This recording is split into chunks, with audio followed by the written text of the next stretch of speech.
2 nights before our 25th wedding anniversary, my dead father showed up in my dream and told me something that saved my life. "Carl," he said, "clear as day, don't wear that vest. Linda got you. You hear me, son? Don't wear it." I woke up in a cold sweat at 4:30 a.m., heart pounding like I'd just run a marathon. The name's Carl Phillips, by the way.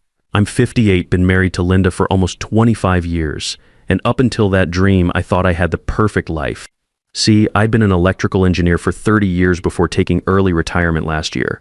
Started right out of college at 28, spent most of my career troubleshooting power grid problems for the state utility company. When you've been solving electrical mysteries for 3 decades, you get pretty good at spotting when something doesn't add up. But I never thought I'd need those skills to save my own life.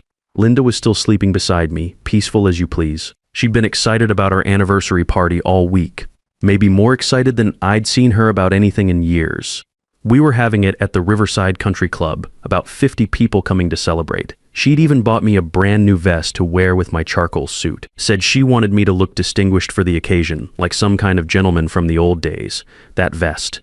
The one my father warned me about. I got up, careful not to wake her, and padded to the kitchen in my bare feet. The house was quiet except for the hum of the refrigerator and the tick of that old grandfather clock Linda's mother had given us. I made coffee the way I always did, 2 scoops in the filter, and tried to shake off the dream while I waited for it to brew. But Dad's voice kept echoing in my head. He'd been gone for 3 years now, died of a massive heart attack while mowing his lawn on a Saturday morning.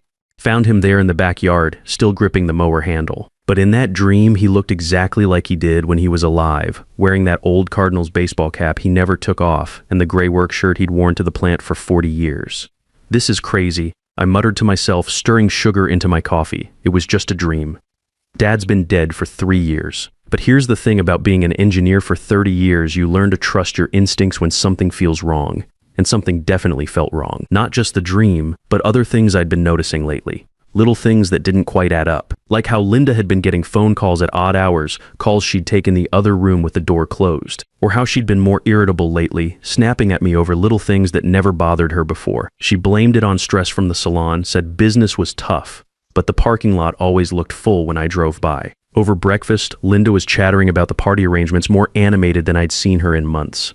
"The caterers will be there at 5, she said, scrolling through her phone while she ate her toast.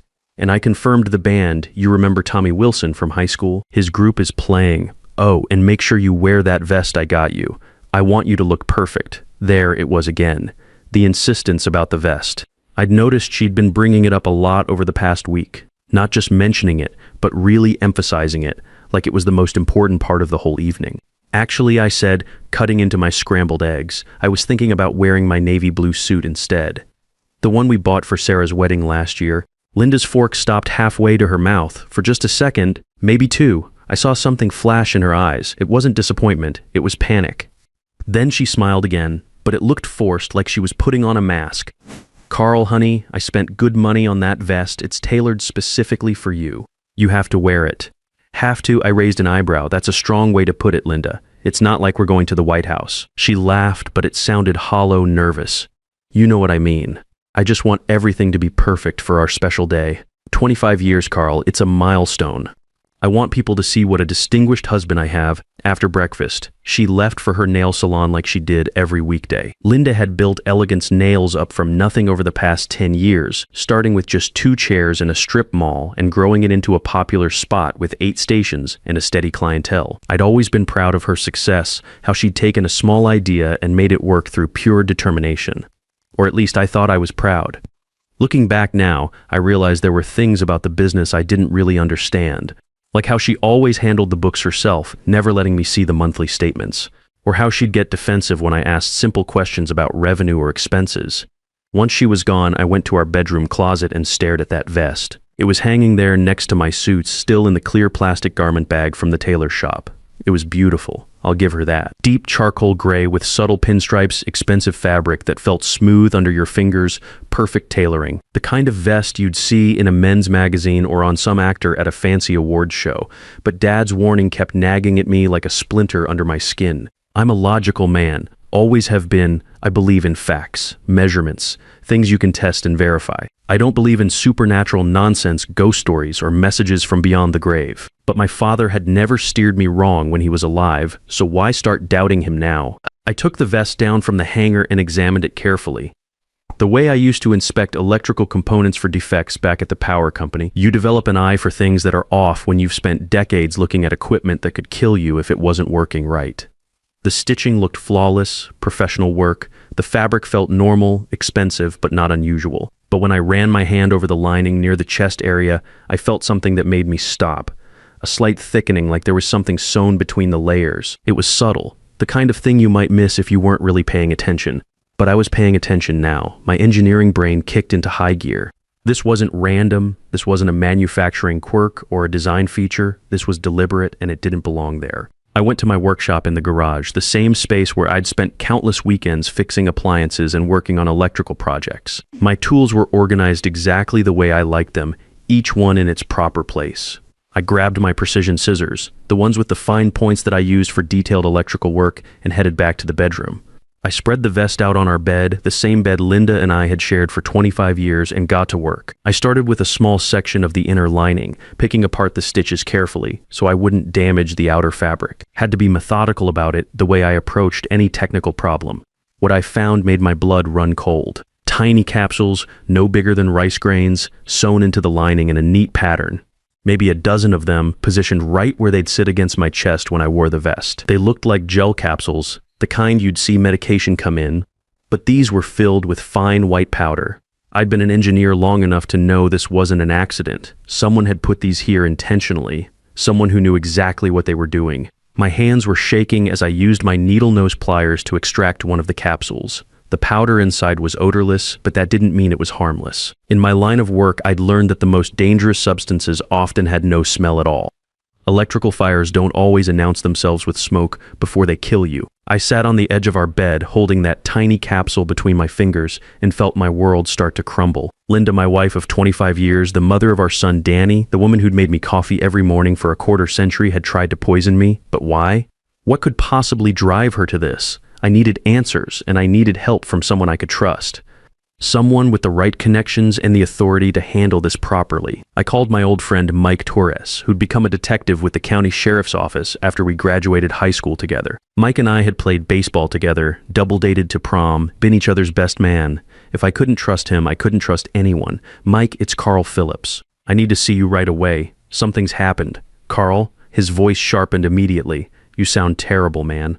What's wrong? I can't explain over the phone. Can you meet me somewhere? Somewhere private? Sure. How about Mel's Diner on Route 9? I can be there in an hour. An hour later, we sat across from each other in a red vinyl booth at Mel's Diner, the same place we used to hang out after baseball practice in high school. The afternoon crowd was thin, a few truckers, an elderly couple sharing pie, a waitress who looked like she'd been working there since we were kids.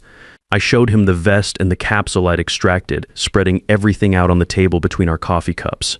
Mike's face went grim as he examined the evidence. He'd seen enough in his 15 years as a detective to know trouble when he saw it. Carl, this looks like a contact poison delivery system. The capsules would break down from body heat and sweat, releasing whatever's inside directly onto your skin through the fabric. You mean if I'd worn this vest? You'd probably be dead within a few hours, maybe during the party itself, which would make it look like a heart attack from all the excitement and stress. He looked up at me, and I could see the concern in his eyes. Who gave this to you? I stared at the vest lying on the table between us. The words were hard to get out. Mike, Linda bought this for me. She's been insisting I wear it to our anniversary party tomorrow night. He was quiet for a long moment, processing what that meant. We'd all grown up together in this town. He'd known Linda almost as long as I had danced at our wedding, had watched our marriage grow over the years. Carl, I need to ask you something, and I want you to think carefully before you answer. Has Linda taken out any life insurance on you recently? The question hit me like a punch to the gut. My mouth went dry. Yeah, I said slowly, the memory coming back with horrible clarity, about 6 months ago. She said it was important for our financial security, especially with me retiring early. A $500,000 policy through her insurance agent. Mike nodded grimly, like a piece of a puzzle had just clicked into place. And has she been having any financial problems you know about? Business troubles? Unusual expenses? Not that I'm aware of. She says the salon's been doing well, but even as I said it, I remembered things that hadn't made sense at the time. Bank statements that disappeared before I could look at them. Her mood swings when certain bills arrived in the mail. Those late-night phone calls she'd take in another room. Mike, what do I do? First, we get this powder tested. I know someone who can run it through the lab quietly, get us results fast. Mike leaned back in the booth, his detective instincts taking over. Then, if it's what I think it is, we need to set a trap. A trap. You go to that anniversary party tomorrow night, Carl, but not wearing this vest. We'll be there watching. When Linda realizes you're not wearing it, she might panic, maybe even give herself away. The next 24 hours were the longest of my life. I went home and tried to act normal, but everything felt different. Every smile from Linda felt fake. Every casual touch made my skin crawl. She kept bringing up the vest, asking if I'd tried it on again, reminding me how important it was that I wear it. You did get it clean, didn't you? She asked that evening over dinner. I want it to look perfect. Yeah, it's all ready. I lied, cutting my steak into smaller pieces than I needed. My appetite was gone, but I had to keep up appearances. She seemed satisfied with that answer, but I noticed she barely touched her own food. She kept checking her phone, getting up to take calls in the other room. Each time she came back, she looked more anxious. Mike called me late that night while Linda was in the shower.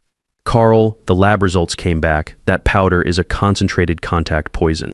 Would have killed you within 2 to 3 hours of exposure, depending on how much you sweat. My knees went weak. I had to sit down on the kitchen stool. Jesus, Mike, there's more. I did some checking into Linda's finances. She's got gambling debts. Carl, big ones, about $400,000 to some very unforgiving people. $400,000? I couldn't wrap my head around that number. How is that even possible? Online gambling, high-stakes poker games, some bad real estate investments she made without telling you. The people she owes money to aren't the kind who accept payment plans. It all made sense now. The life insurance policy, the poison, the urgency about the vest. My loving wife of 25 years had decided I was worth more dead than alive. What's the timeline here, Mike? How long has she been planning this? Based on the insurance policy timing and some other financial moves I found, probably 6 to 8 months. This isn't a spur-of-the-moment thing, Carl. She's been methodical about it. That night, I lay in bed next to Linda, listening to her breathe, and felt like I was sleeping next to a stranger. This woman who'd shared my life, who'd raised our son, who'd been my partner through everything, she was planning to murder me at our anniversary party. The next evening, I got dressed for our celebration. Navy blue suit, white shirt, gold tie that Linda had given me for Christmas 3 years ago. No vest. Linda was in the bathroom putting on her makeup when I walked in, checking my appearance in the mirror one last time. She saw my reflection and spun around, her face immediately changing. Carl, where's your vest? I decided to go with a classic look tonight, I said, watching her carefully. Simple and elegant, her expression shifted completely. The mask slipped, and I saw pure panic in her eyes. The same look you see on someone's face when they realize they've made a terrible mistake. You have to wear the vest, she said, her voice getting sharp and desperate. I bought it specifically for tonight. Linda, it's just a vest. What difference does it make? It makes all the difference. She was almost shouting now, her composure completely gone. Carl, please, just put on the vest. For me? For our anniversary. I'd never seen her like this in 25 years of marriage. Desperate, almost frantic, like her world was falling apart.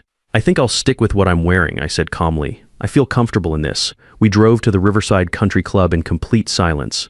The club sat on a hill overlooking the river, its stone facade and tall columns making it look like something from an old movie. String lights decorated the outdoor terrace, and you could see guests already arriving, couples in their best clothes walking up the curved driveway.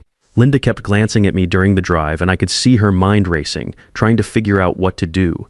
Her hands were shaking as she gripped her purse. Linda, are you feeling all right? You seem nervous? I'm fine. She snapped. Everything's fine, but nothing was fine, and we both knew it.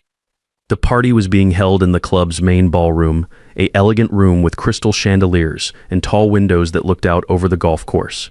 Linda had decorated it with white and gold flowers, our wedding colors, and there were framed photos from our 25 years together on easels around the room. Our son Danny was there with his wife Amanda and their 4-year-old boy, little Joey, who was running around in his tiny suit and tie, excited to be at a grown-up party.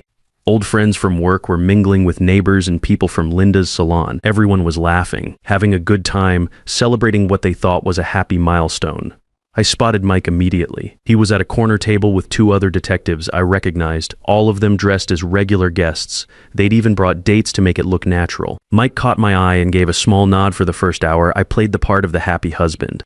I accepted congratulations, told stories about our early years together, posed for photos with Linda and Danny's family. But I kept watching Linda, and she kept watching me, both of us waiting for something to happen. She barely touched the dinner they served, filet mignon with roasted vegetables, the same meal we'd had at our wedding reception. She kept excusing herself to make phone calls, disappearing into the hallway or out onto the terrace. Each time she came back, her face was paler and her hands were shaking more. "Everything okay, honey?" I asked during the main course, loud enough for the people at our table to hear. "Fine," she said through gritted teeth. "Everything's fine," but I could see she was falling apart. After dinner, the band started playing Tommy Wilson and his group, guys I remembered from high school who still got together on weekends to play classic rock. People moved to the dance floor and the mood in the room lightened. But Linda grabbed my arm as I started to get up. "We need to talk," she said, her fingernails digging into my sleeve, privately. "Now, not now, Linda. We have guests. People are celebrating us. Now, Carl." Her voice was desperate, almost pleading, "Please." That's when I knew it was time. I caught Mike's eye across the room and gave a small nod. He nodded back and started moving toward the front of the room. "Actually," I said, standing up and walking toward the band, "I'd like to say a few words." I took the microphone from Tommy, who looked surprised but stepped aside. The music stopped and the room gradually quieted as people turned to look at me. Linda was staring at me with pure terror in her eyes. 25 years ago, I began my voice carrying clearly through the ballroom. I married the woman I thought would be my partner for life. I trusted her completely. I shared everything with her, my hopes, my dreams, my bank accounts. A few people chuckled at that last part, thinking it was just typical husband humor. But sometimes I continued, the people we trust most are the ones who betray us in ways we never imagined possible. The room was dead silent now. I could see people starting to look uncomfortable, confused by the turn my speech was taking. Danny was frowning at me from across the room, probably wondering if his old man had lost his mind. My wife bought me a beautiful vest for tonight's celebration. Insisted I wear it, but my father, God rest his soul, came to me in a dream 2 nights ago and told me not to put it on. People were starting to murmur now, exchanging glances. This wasn't the kind of anniversary speech anyone had expected, so I had that vest examined by a professional. I looked directly at Linda, whose face had gone white as the tablecloth. Turns out it was filled with enough contact poison to kill me within hours. My loving wife of 25 years tried to murder me for the insurance money. The room erupted. People gasping, someone screaming, chairs scraping as everyone turned to stare at Linda. She tried to run, pushing back from our table and heading for the door, but Mike and his partners were already moving. They had her in handcuffs before she reached the ballroom entrance. "Linda Phillips," Mike said in his official detective voice, loud enough for everyone to hear, "you're under arrest for attempted murder and conspiracy to commit fraud." She looked back at me as they led her away, tears streaming down her face. "Carl," she screamed, "I'm sorry. I didn't want to do it. They were going to kill me if I didn't pay. I didn't have a choice, but I felt nothing. No pity, no anger, just a strange emptiness where 25 years of love and trust used to be." The party ended pretty quickly after that, as you can imagine. People didn't know what to say, didn't know how to react to what they'd just witnessed. Danny came over to me, his face pale with shock. "Dad, is this real? Did Mom really try to—" "I'm afraid so, son." He hugged me then and I could feel him shaking. "I can't believe it. I can't believe Mom would do something like this." "Neither could I said, holding my boy, my 28-year-old boy who would always be my little kid. "But the evidence doesn't lie." Amanda came over with little Joey, who was confused by all the excitement and asking why Grandma Linda was crying. We told him she had to go away for a while, that sometimes grown-ups make mistakes and have to face consequences. The investigation that followed revealed the full scope of Linda's deception.